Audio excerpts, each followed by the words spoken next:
திருச்சிற்றம்பலம்.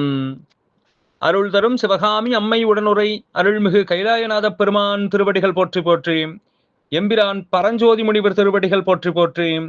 திருவிளையாடல் புராணத்தினுடைய 199வது பாடல், திருநகரச் சிறப்பினுடைய 109வது பாடல் நம்முடைய சிந்தனைக்கு. என என உரைப்பேன் அந்த இறைமகன் பண்பை, ஏனை மன்னவர் வானோர் போல மதித்து உரை விரிக்கற்பாற்றோம். அன்னவன் ஆணையால் தான் நடப்பது இவ்வகிலம் என்றால், முன்னவன் செய்த ஆடல் வரவினை முறையில் சொல்வேன்.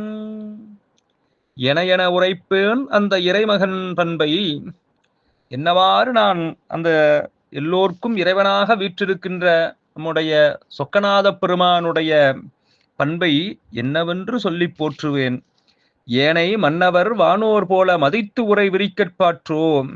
மற்ற மன்னவர்களைப் போல, இல்ல வானிலே இருக்கக்கூடிய தேவர்களைப் போல சாதாரணமாக அவரை பற்றி சொல்லிவிட முடியுமா?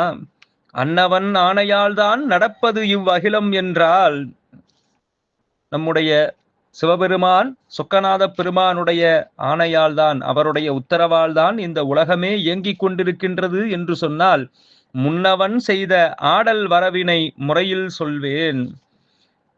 அவர் செய்த அந்த திருவிளையாடல்களை எவ்வாறெல்லாம் நடந்தன என்று அதை நான் வரிசை முறையாக உங்களுக்கு சொல்லுகின்றேன் என்று அங்கு நடந்த நிகழ்வை இங்கே நமக்கு அருளுகின்றார் பரஞ்சோதி முனிவர். திருச்சிற்றம்பலம்.